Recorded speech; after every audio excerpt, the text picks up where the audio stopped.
You introduced me to this book series and essentially required me to read it. And you say required, like I was mean about it. You were like, if you want to keep being my friend, you have to read this book series. Otherwise, well, we're never gonna talk again. You had a knife at my throat. Oh my. Hey everyone, welcome to another chapter of the Ginger Chronicles. I'm V. I'm Gaya. We are two chronically ill gingers here to talk to you about life spoons and today, books! Books with dragons. Ooh, yes, dragons. Accessibility dragons. Like much of the internet, we are screaming today about the Empyrean Series, often simply called Fourth Wing after the title of the first book. The romantic fantasy series written by Rebecca Yarros. Third book in the 5-book series called Onyx Storm came out super recently. And we have so many feelings, but more on that book later. Super brief plot overview. This is a fantasy world. The Air Force are dragons. The main character has EDS, Ehlers-Danlos syndrome, and her military officer mom forces her to enter the very dangerous dragon rider training program. Cue feats of athleticism, dragons, magic, and of course a romantic entanglement with the son of a political rival who her mom had executed after a battle where he, the mom's political rival, not the love interest, shot the protagonist's older brother. We did warn you this was romantasy. The reason we on the Ginger Chronicles wanted to talk so much about this book is Rebecca Yarros, the author, has EDS, and she very purposefully wrote Violet, the main character of the series, as having EDS also, and this is super meaningful to have someone with a chronic illness write from their direct experience about a fantasy protagonist who has that chronic illness and still does fantasy protagonist things. It's a great power fantasy, because usually when you have a protagonist who has, chronic illness or disability, or heck, even if when there's a side character with that, the story often centers around chronic illness or disability. The Empyrean series has this protagonist who is important and capable and very powerful. There's also a fantasy book plot, and there's dragons, and there's the military, and there's romance, and there's all this other stuff going on. And her chronic illness is present through all of it. Yeah, it's extremely popular, and I can definitely see why. Other than just being a really fun ride, it's got compelling romance, show don't tell in the storytelling, but a lot in the representation of the marginalized identities around race, queerness. Supporting character is deaf, and it's lovely how much sign language is present. Later in the series, we encounter 2 mobility-related disabilities. I love how LGBTQ it is. It's so normalized. It's never named and called out. It's just happens. Third book in the series, Onyx Storm, came out only a few days ago. We don't want to spoil anything for you. So, spoiler warning. Here's your spoiler warning. We will be discussing moments and themes from the first 2 books, Fourth Wing and Iron Flame, throughout the video, although we will do our best to avoid major plot spoilers in case we're the ones who convince you to pick up these books. All of the discussion of Onyx Storm and the new content from that will be towards the back half of the video. We're gonna give another spoiler warning before we start in on that, and we'll give you a timestamp so if you haven't read Onyx Storm yet, go straight to us talking about why this series matters so much. What's the big deal about this series?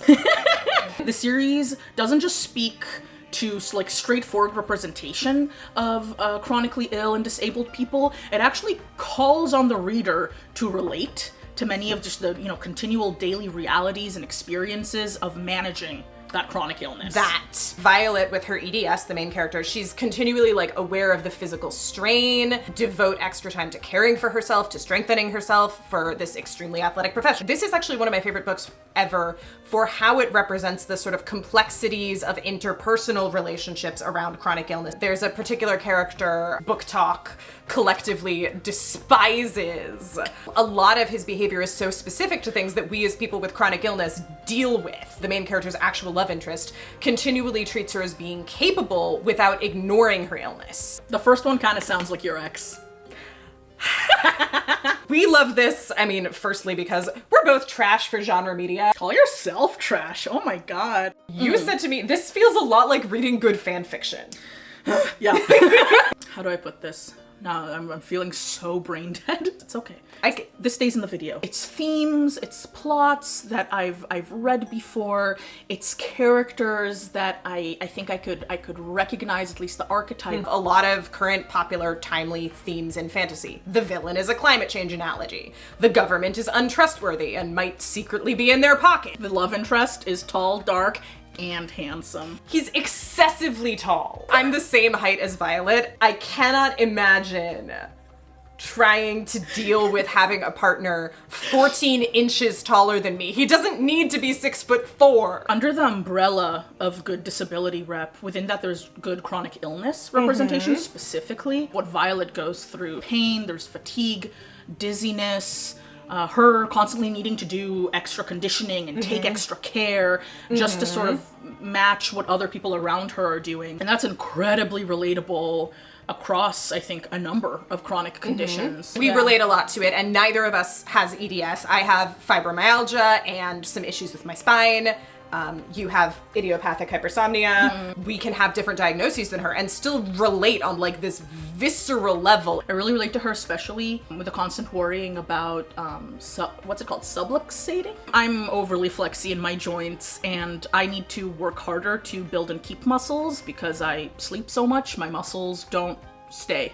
And if you do have EDS, we would love to hear your perspective on how it's represented in this book. Yeah. Talk to us in the comments. And it's different for every person, so I would really love to know, like, how relatable is Violet to other members of the EDS community? So the presence of a disabled character is not mishandled. There's this thing called like Daredevil syndrome after the Marvel Comics character who is blind, but then has superpowers that in most situations negate the effect of the disability. Doesn't really feel like representation of that disability. No. Yeah. It's a get out of jail free card. So she doesn't get sidelined or required to sit someplace safe and only engage with what's happening in ways that don't interact with her disability. Like, she gets to do really demanding things that are hard for her, and she gets to be frustrated about the fact that they're harder because of her health situation. And there's not that like, oh, but if they're harder for you, you just shouldn't do them at all. That's really satisfying. There's a supporting character, his first name is Dane, who was a close childhood friend of Violet's. Oh yeah, like, I just want to keep you safe. I just care about you so much. I don't want you in danger. That hits on the benevolent sexism, but it's also an incredibly well-written depiction of benevolent ableism. How well-meaning people treat those with chronic illnesses and disabilities. It was very much about like his feelings and his fears about someone who is very important to him being at risk. Rebecca Yarros has like spoken about this in interviews that like she doesn't want everybody to hate him. It should be her that gets to decide whether she wants to push herself in those ways or not. I really like seeing a good solid depiction of that. And I like the fact that he's improved about it as a character over the series. He has. He's gone through a journey. Good. This is like, A+, don't 10 just out of show 10. the problem, show people how it can get better. This is great. I really enjoy Dane as a character because from Violet's perspective, you get to see how that can be overly stifling while keeping it realistic, which makes it a wonderful tool to be able to tell someone you're being a real Dane about this. I had a former boyfriend who was like in a very athletic profession. And on one occasion I was like, I'm really curious about this thing that like is your life. And I want to maybe like just take like a super basic, easy level class in it. So off the cuff, it was like, oh, don't do that. It would be too hard on you. It is a super common pattern that people fall into with their loved ones who have chronic illnesses. If we want to do something that's going to be harder on us because of our disability or our illness, let us decide and then help us in whatever course of action we choose. Side note, after we broke up, I was taking like 3 classes a week in this thing, and it was so good for me. I will say it was more entertaining, I think, for me to read Dane because I know how relevant it is to your experiences. He didn't hit as hard for me as a character. Us who have sleeping disorders that, but when we're up, doesn't have a lot of that keep in a padded box aspect. When you see us, we are doing okay. That is when we're not asleep. And if you're not doing okay, then people don't see you. People don't see you at all. I need some more padding because people will try to help me keep me operating at a higher level than I can like keep up with. The actual love interest, whose name is Zayden, instead of focusing on the ways that Violet's EDS holds her back, seeing her as capable when a lot of the other people around her seem to be perceiving her as weak, a liability, focusing on what can be done to make sure she excels, coaching her on combat maneuvers that suit her size better, making sure she has weaponry that is adapted for her stature, smaller daggers that she can throw more easily. This guy builds her an accessibility device. I love how happy that makes you. It is a really pivotal moment in their relationship, solidifying him as somebody who supports her in constructive ways, somebody she can trust. That it's not benevolent ableism, it's just benevolent. I want you to be able to do this versus oh, I see you're struggling, maybe you shouldn't do this. So it is part of a broader narrative about consent and autonomy and seeing people as capable, even when they're small and female. It is also so specific to accessibility and chronic health, and I think that's really valuable. Not just the romantic plotline and relationship that we see this with. Tairn? Yes. Yeah. So Violet's dragon, huge, scary, middle-aged curmudgeon of a guy, I love him. breaks dragon cultural patterns to make things accessible for her, because he's like, no, I picked you as my human because you're smart. If that means I have to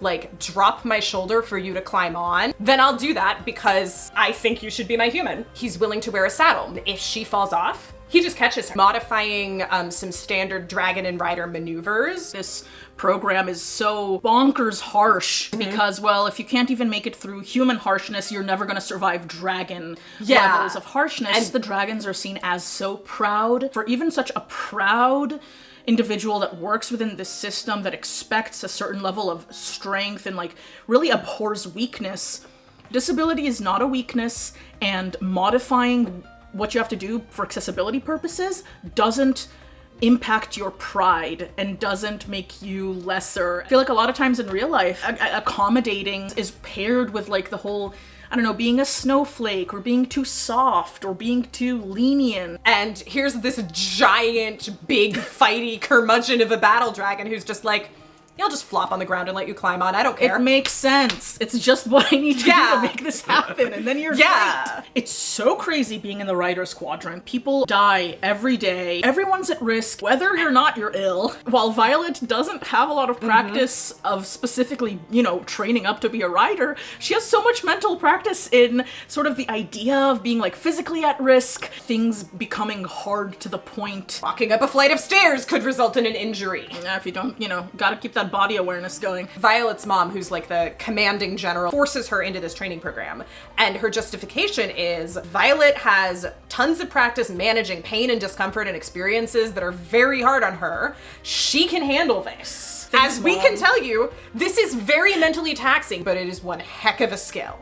Yeah. It's heavily implied that the mental techniques Violet has taught herself in order to function through pain and fatigue are also very useful for managing magical powers. Yeah, because she tends to put her pain away in this chest. And then it's that same sort of mental muscle, I suppose, to open and close what to her is a door, which then, you know, flows out her power or stops it. And she masters it like really quickly. quick. Having the practice managing it gives her that practice, exactly. that leg up. There's a specific scene in Iron Flame that I'm going to sort of describe thematically without giving details because spoilers. There's like a training exercise. Something goes wrong. Violet gets a significant injury, gets blamed by another character that she's not able to be helpful in a certain way because that other character doesn't appear to realize she's injured. She has to field treat the injury because somebody else is in more dire need of the professional medical care that's available. And then she has to go do something else dangerous while she's still injured. So many relatable experiences of what it's like to do life with a chronic illness. Somebody else faulting you for your loss of function. The sort of, why are you being like this? You should have tried harder. You should have done more. Having to just like patch yourself up as best you can and keep going because that's what you've got to do. Because life keeps going. It's not going to pause for a day while you get your body back together. And the wyverns are definitely not going to refrain from dropping out of the sky and eating you. What's the opposite of benevolent? Malicious. The wyverns are practicing malicious ableism, and I, for one, do not appreciate it. Reduced availability of magical healing. Some fantasy books are really heavy on magical healing. We lose the ability to relate to characters actually sustaining and surviving injuries. In the Empyrean universe, kind of just enough to be available in like some dire emergencies and to maybe compensate for the lack of modern surgical technology. But it's not present enough to be relied on for everything. It's heavily kind of, I would say, triaged. You still get the experience of managing symptoms and you don't just magic away injuries. So it keeps it real in that sense. Here is where we're going to start talking about content from Onyx Storm, the book that just recently came out. Spoiler warning, spoiler warning. We are going to put a timestamp on screen here. If you want to skip right past all of the Onyx Storm potential spoilers, go to the timestamp on screen, or we'll put a chapter link in the description too. Spoilers forthwith. We like powered our way through this book in one day. Yes, we did. Color code highlighting all of the references to Violet's EDS, other characters dealing with disabilities. It is a continued presence. We were also reading it with a little bit of a grain of salt, worrying that now that Violet has had 2 books of adapting to her circumstances, it was going to be kind of glossed over. Obviously, the author has EDS, so she lives the fact that that's not how it works. Maybe there's an editor back there, like, you know, whispering in the king's ear, oh, it would be repetitive to keep bringing this up. Let's cut this out. And delightfully, we can say, no, it has not. It keeps its presence. Another big worry for me going into this book is that there was going to be some kind of magical explanation for the EDS. That would lead to like a cure storyline. That would really cheapen her importance as a character for all of the people that have to live with the reality that their chronic illness is not going to get cured. We really did not think Rebecca Yarros would do this to us, and we're really happy she hasn't. The most delightful thing is seeing how her experiences around her disability change along with her. She's at peak form. She's regularly training with Imogen kicking her butt. She gets PT every day. I want that. When there's like periods of long travel, weather changes, I they screw with your body. Strongly relate. Because then Violet is looking at others and sees them not having the same difficulties. Kat just, you know, after a full day of flying, and she just saunters off, and Violet is just like, she looks like she hasn't just spent a 24 hours on the back of a magical flying creature in transit. Meanwhile, Violet's over there like trying to like There better not be stairs up to the room I'm supposed to be sleeping in, or I will have to crawl. Yup. Her partner at this point is like, I'm just gonna subtly wrap some shadows around you to help you stay on your feet. I'm not gonna make a big deal out of it. I don't want you to feel put on the spot. I can tell you're really tired and I'm just gonna help you. In the narration, you can tell how hyper aware she is of her body. When she's running on the stone streets, trying to get to the town square, the pacing is fast, and she still has the super important thought of, I don't want to twist my ankle right now, better pay attention to where I'm putting my foot. It's so relatable with wibbly joints. Body awareness is often something one develops through athleticism. Essentially, if you become good at managing certain aspects of your illness, that can definitely apply to other areas of life. And I wish for all of you that it applies to many areas of life, because you deserve to be able to freaking use those strengths. This is, I think, the first time we've seen it in this entire series. We do see Violet literally use the medical reality of her EDS to survive a physical fight. She gets pinned and overextends her arm in order to get out of that situation, which I've heard is very medically inadvisable if you're hypermobile or have EDS. But life or death. Risk subluxating my shoulder or get stabbed. It's nice to have the option. Her friends are getting much more both aware of her. Somebody at one point mentions, did you go too hard with the lifting weights yesterday? I can see you keep rotating your shoulders. Are you uncomfortable? They know more what to watch out for, which I think is a reality if you keep enough friends around who care. Dane is doing so well. Really gotten better. So I think proud of you, bud. We're 3 books in now and we're getting like this arc of developing disability representation through the entire series that you noticed. Fourth Wing, it was about Violet's journey, learning how to be a writer with EDS, inventing new ways of succeeding within the system. Then in Iron Flame, the book backs off of as much overt disability themes, but it shows Violet's continued capabilities while she has proper accommodations and has an expanded support system. There are the few scenes with Dane where things get better. Towards the end of the book, Undarna is also revealed to have a disability. We also, I guess, kind of get the counterpoint of flyers. They ride griffins rather than dragons. They have a completely different system. And I think that's a really good basis for the start of really questioning the system and who is it for. We literally see that sort of overtly start to change in Onyx Storm. There is a major change in the Dragon Rider program. They're like, no, you may not target or try to kill your classmates. We need all of you too badly. In Onyx Storm, Violet is referred to multiple times as the most dangerous thing in the room, which is awesome. Hi, I know what it's like to be 5'2" and apparently the scariest thing in the room. Confirmed. She's paved the way for others. Sawyer is a character who has lost their leg at the end of Iron Flame, and they're being offered to retire. And instead, they're able to work with a prosthetic, and then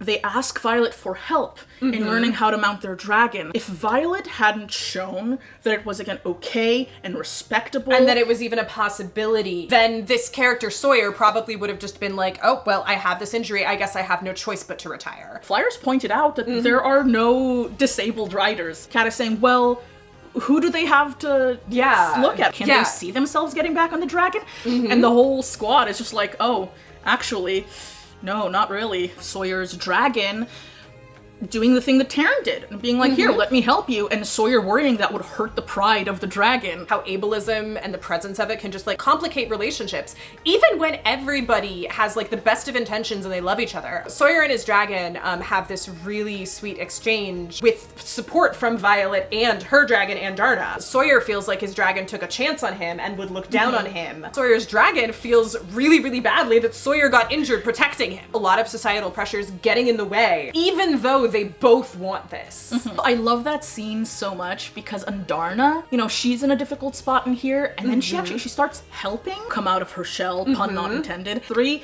people with disabilities supporting each other and being like, our success, even if it looks different than what other people are doing, our success is just as delightful, and you need to like celebratory. It's so sweet. It's so sweet. It's really sweet. It's a good scene, you know, in upcoming books, because more people are gonna get injured. I really hope we get to see more writers with disabilities. I feel like the fantasy genre as a whole sort of like ignores how common disabling injuries are. Well, I've either seen fantasy solutions, you don't need to have that worry because the solution is so comprehensive and helpful. It's like, oh, we'll just grow your limb back. Yeah, or, you know, there's, you know, I used to be an adventurer until I got shot in the knee kind of thing. So actually getting to see a character struggle with it, show that it's friggin' harder after the fact, but also that it does not immediately shunt you out. Taryn is sort of mentoring Andarna. She does dragon physiotherapy. Taryn says, no, you should not be out on this patrol flight. You need to be learning how to take care of yourself so you can do difficult stuff like this. We all need to be told that. Sometimes I feel like.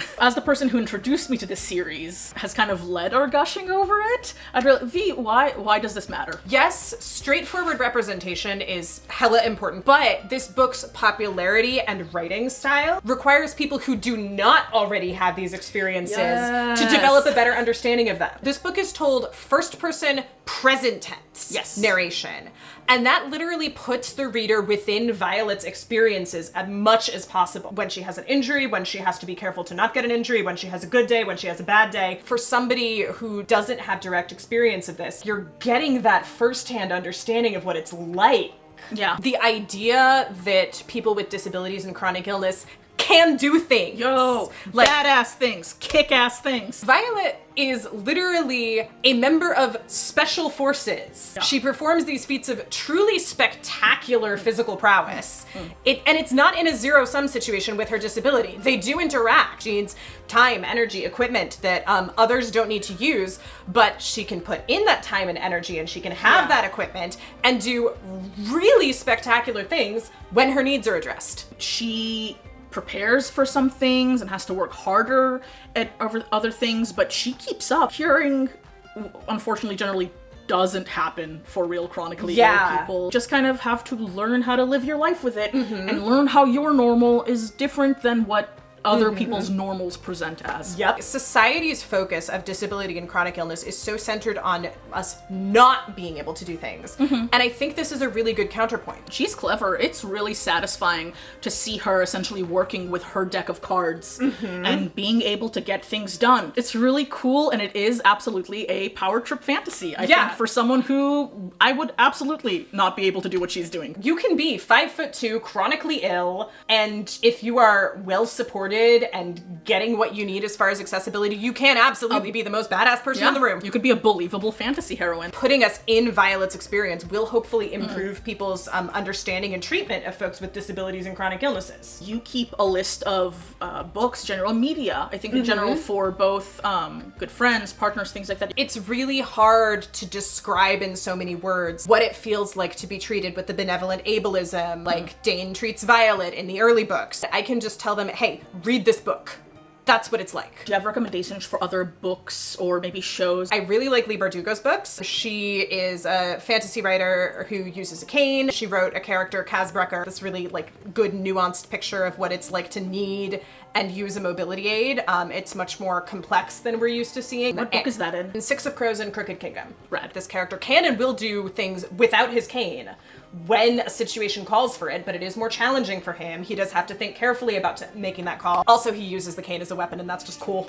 There's another book called The Witch Collector where the female lead is non-speaking. We don't know if it's physiological, we don't know if it's psychological. She just doesn't speak, she uses sign language. We see the male lead like learn sign language to communicate with her. I have this love-hate relationship as a reader with romantasy as a genre. I often have a hard time with heterosexual romance. Yeah. Because of like the inherent like traditionalism and sexism that can appear in there. I think sexism and ableism will often go hand in hand. It has been really nice to sort of read about a relationship that doesn't have that flavor of power dynamics to it. Yeah. This is the only romantasy book I've ever read where I look at the male lead just directly as written and go, yeah, I might. But if I had to pick anyone in the books, it would be Liam. I don't know, hey, Riddick has really been doing it for me this last book. You go for goofballs. I go for golden retrievers. Love a self-aware clown. We want to hear from you. Tell us in the comments what you think, and please, if you have any other favorite books that feature chronic illness or disability, let us know. Please tell us. I go through books so fast. You read scary fast. Audiobooks. Also, if you've read this series, we would love to hear your thoughts. Please be mindful of spoilers. Click the button to let YouTube know that chronic illness representation is good and important. Subscribe for regularly scheduled chats with us about every aspect of Spoonie life we can think of. Tell your friends, whether they're Spoonies, Empyrean fans, or other. You can find us around the internet. We'll put our socials on screen and in the description. We hope you have many good books to read. Stay cozy, flare up friends. We're gonna make a lot of work for editing V. Technically, we're all disabled when we're dead. Focusing on what can be done. Oh, fuck, the heater's on. Yes, it is Zayden with an X. That makes me laugh every time. You can use a trackpad. You are capable and powerful. I believe in you. You're so supportive. Tell YouTube chronic illness is good and important. Chronic illness representation. Chronic illness is good and important. Convince me otherwise.